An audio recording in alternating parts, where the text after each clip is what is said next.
In this video, we are going to look at rational functions, specifically how we graph them, and we are going to determine the asymptotes of said rational functions. Here we go.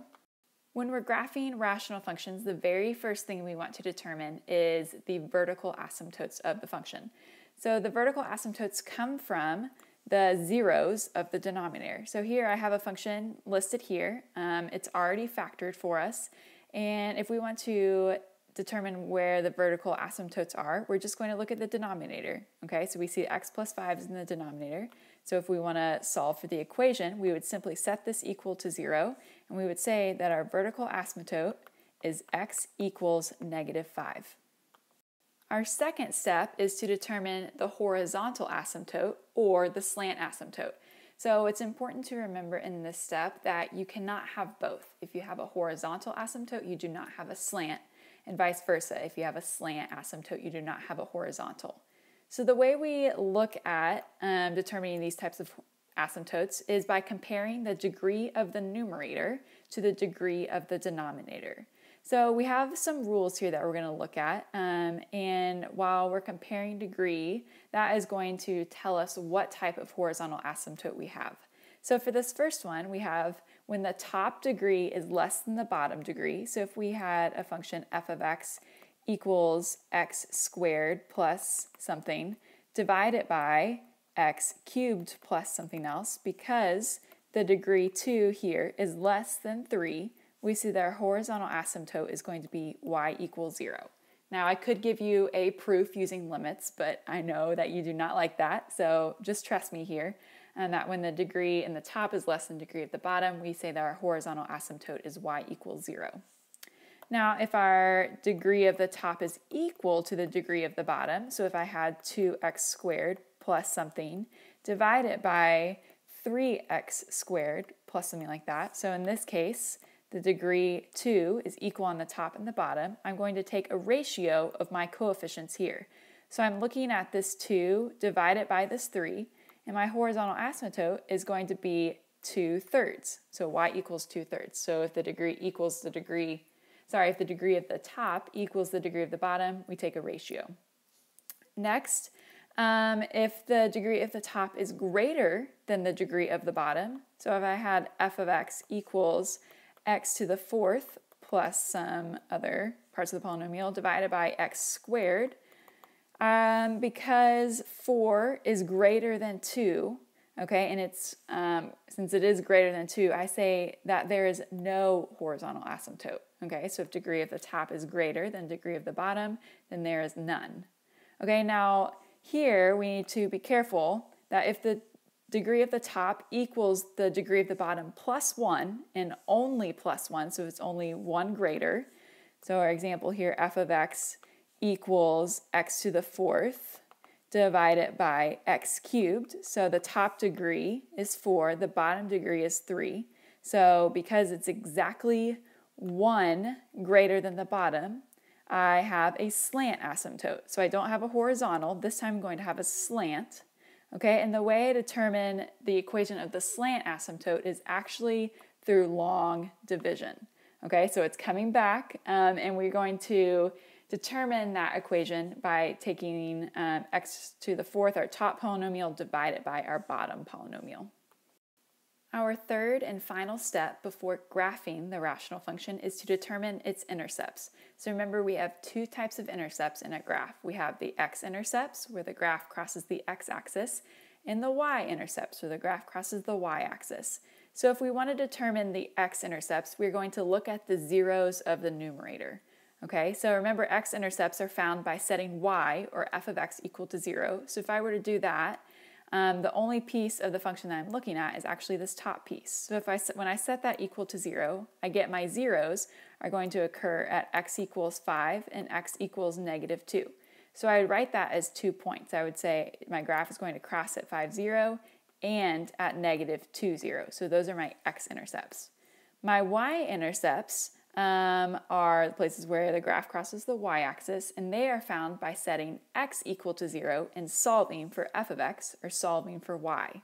So when I set x equal to 0, so I'm going to put 0 in for every x I see here, I get -5 times positive 2 divided by negative 3. So that gives me negative 10 divided by negative 3, or 10/3.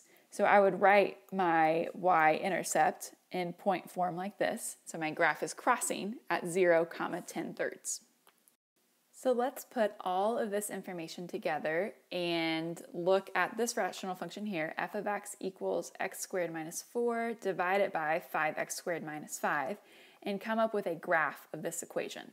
Okay, the very first step we need to do is determine the vertical asymptotes. So remember, the vertical asymptotes come from the zeros of the denominator. So when I come up to my function, I realize that there is a way to simplify this. So let's go ahead and simplify this first. So I look at the numerator and I see that this can be x minus 2 times x plus 2, because this is the difference of two perfect squares, divided by, and then I have 5, I can pull out a 5, I'm left with x squared minus 1, and I see that I can continue to simplify that. So I have x minus 2 times x plus 2, sorry, I ran out of room, x plus 2 divided by 5 times x minus 1 times x plus 1. So now that it's fully factored, I can begin to analyze it a little bit better.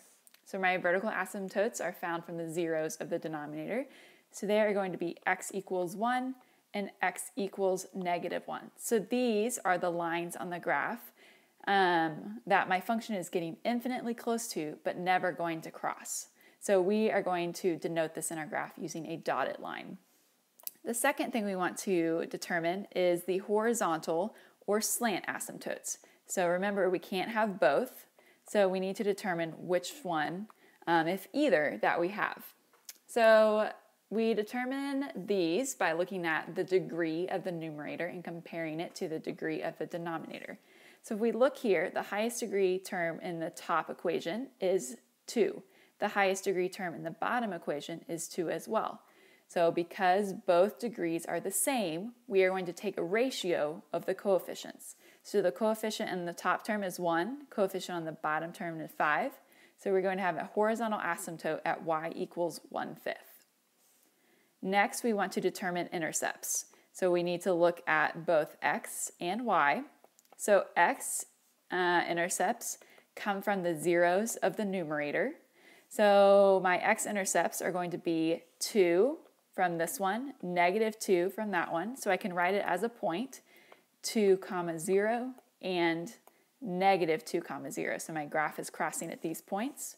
My y-intercepts come from setting all the x's equal to 0. So when I do that, I put an x in for every x, or 0, sorry, and for every x term, and I get negative 4 divided by negative 5. So my point is going to be 0, 4/5. So this is my y-intercept. All right, now we are ready to graph. So let's go ahead and draw some axes.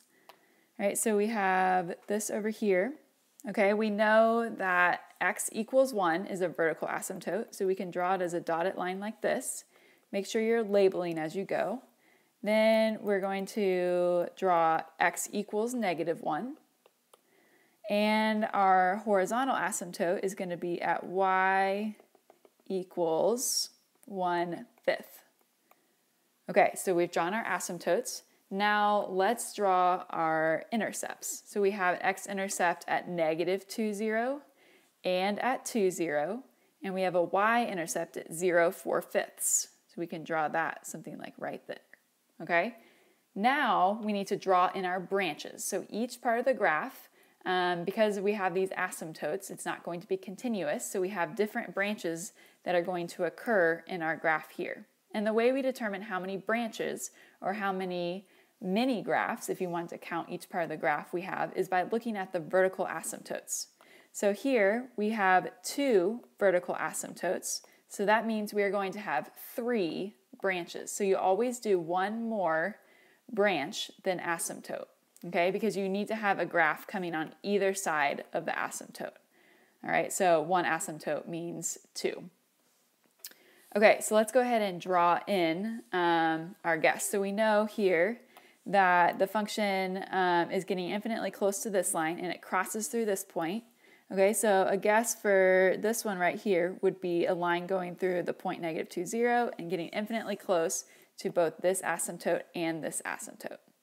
Okay, another one, because rational functions can be, I think they're beautiful functions, and they can be symmetric at times. This one is going to be almost perfectly symmetrical. And then, so we have two branches right there, and then the last one we want to draw in is this one right here. So it's going through my y-intercept, and then it's coming back up to go infinitely close to my vertical asymptotes at -1 and 1. All right, now we have completely graphed our function and included all the pieces that we found from the beginning.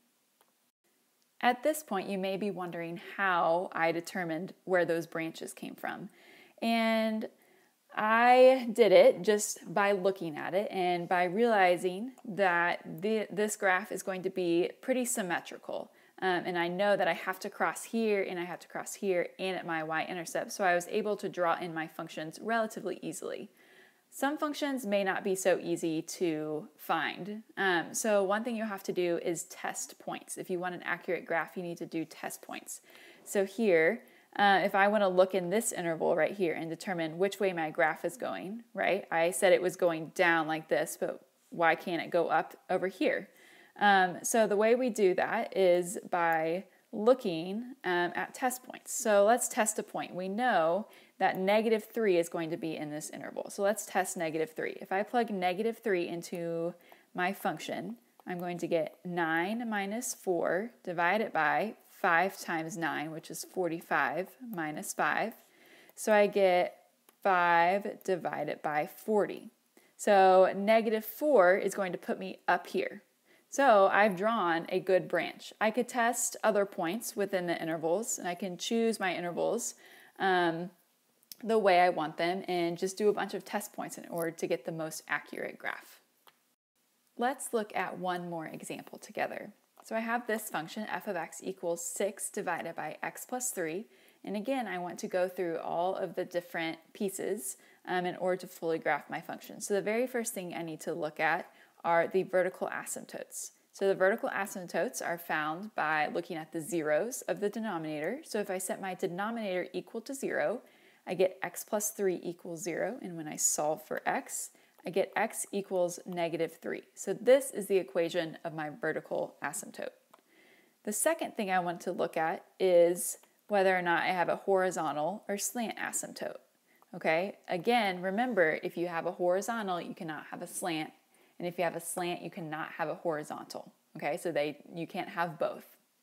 Now, the way we find these is by comparing the degree of the numerator to the denominator.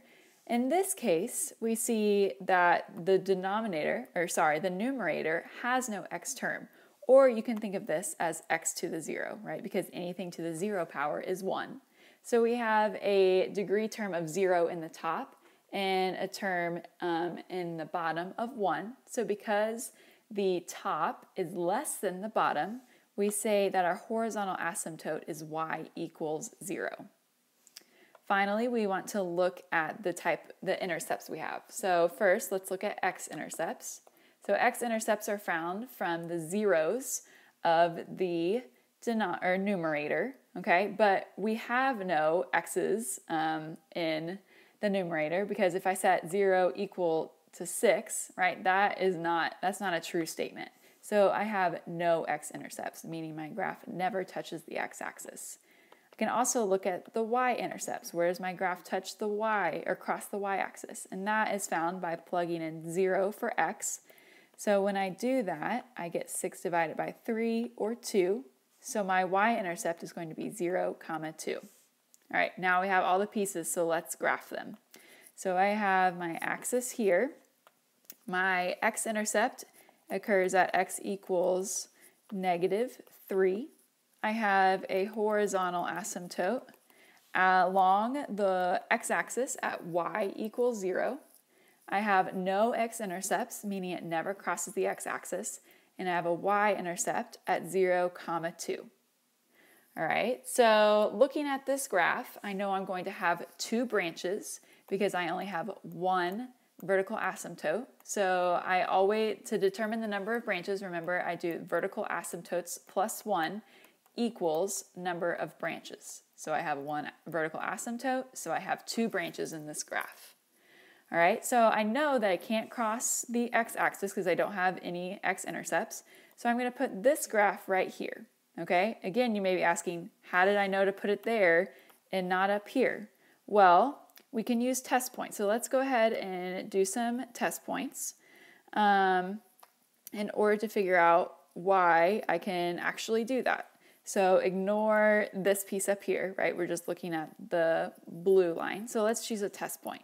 So I have a test point, let's say at -4. Okay, so plugging in -4, I have 6 divided by -4 plus 3, which gives me 6 divided by -1, which is a negative number. It's a -6. So I would graph that as -4, comma, -6.